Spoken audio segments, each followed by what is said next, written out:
Hast du schon mal Puring auf Strukturen probiert? Nein? Dann wird's Zeit. Schau dir an, welche fantastischen Ergebnisse dabei rauskommen.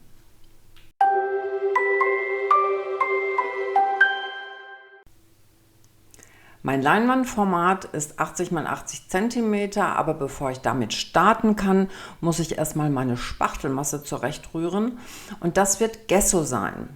Zu Gesso habe ich schon mal ein Video gemacht, das habe ich dir hier oben verlinkt. Und in dieser Schüssel habe ich schon Champagnerkreide und Vinylkleber, jeweils 300 Gramm, zusammengemischt. Das rühre ich jetzt einmal um. Und dann kommt aber noch Acrylfarbe hinzu. Und da starte ich jetzt erstmal mit einem Blauton, weil ich gar nicht mit dem weißen Gesso arbeiten will. Ich habe hier einen Rest Blau mit ein bisschen Wasser aufgelöst. Das kommt jetzt erstmal rein und wird dann gleich ergänzt um weiße Acrylfarbe, so dass ich also auch insgesamt von der Acrylfarbe 300 Gramm habe. Wenn du einen farbigen Ton hinzugibst, dann sei sehr vorsichtig im Verhältnis. Du brauchst relativ wenig. Das wird hier auch deutlich, wenn du siehst, ich habe vielleicht 20, 30 Gramm Blau da drin und knapp 300 Gramm weiße Acrylfarbe und es wird trotzdem alles blau. Also sehr sparsam mit farbigen Zusätzen umgehen.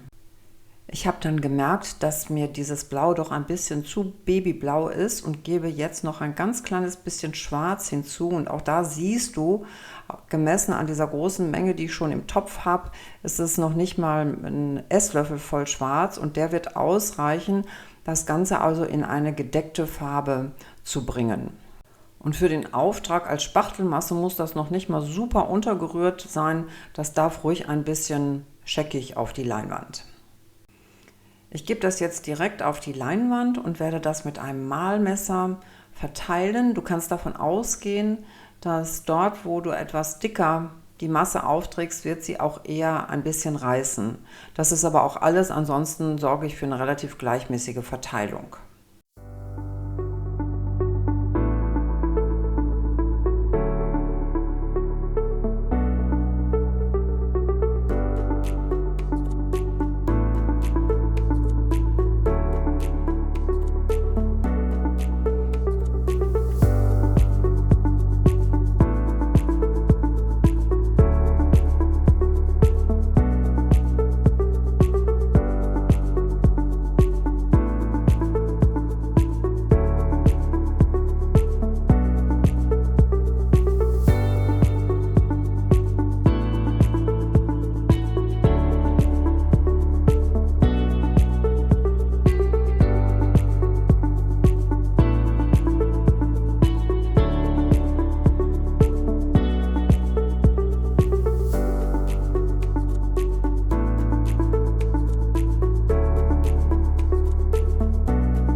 Die Champagnerkreide ist nach 1 bis 2 Tagen trocken. Es ist eine schöne Oberfläche entstanden, auf die wir jetzt mit Puring arbeiten können.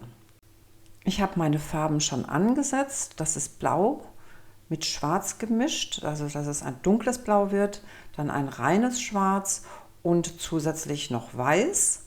Und jede Farbe wird mit einem Teil Acrylfarbe, mit einem Teil Puring Medium und mit einem Teil Wasser angesetzt. Das Ganze muss gut umgerührt werden, dass es eine homogene Masse wird und dann kannst du das so direkt auftragen.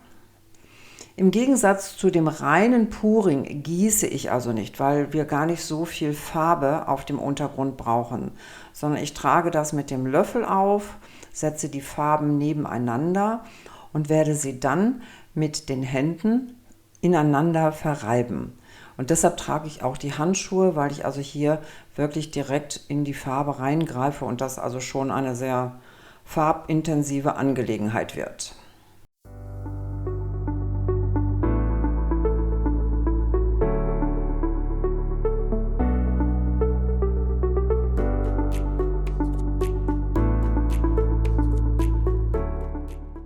Du kannst die Farbe zum besseren Verteilen ein bisschen besprühen, aber verdünne sie nicht zu sehr, dann läuft alles ineinander.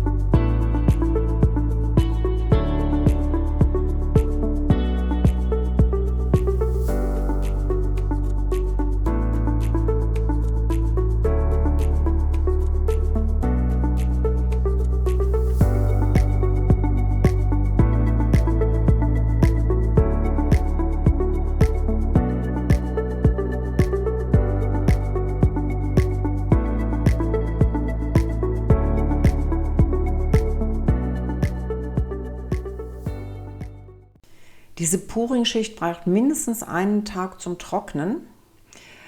Ich habe dann festgestellt, dass mir dieser freigelassene Rand gar nicht gut gefällt und dass ich den jetzt schließen will. Ich rolle also hier mit dunkelblau und gleich auch noch mit schwarz und über diesen Randbereich, um den also zu vereinheitlichen. Das kannst du natürlich gleich in der Pouring-Schicht machen, also in dem Schritt zuvor. Dann kannst du dir diesen Schritt, den ich jetzt hier einschieben muss, sparen.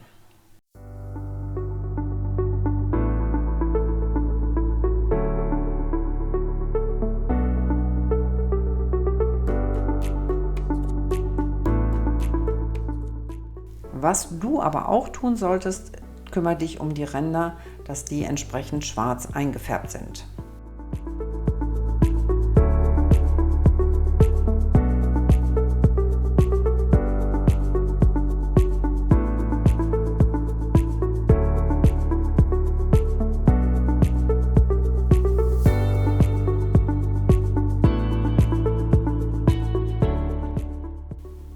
Und wenn dir das Video gefallen hat, freue ich mich über ein Like, abonniere meinen Kanal und klicke auf die Glocke.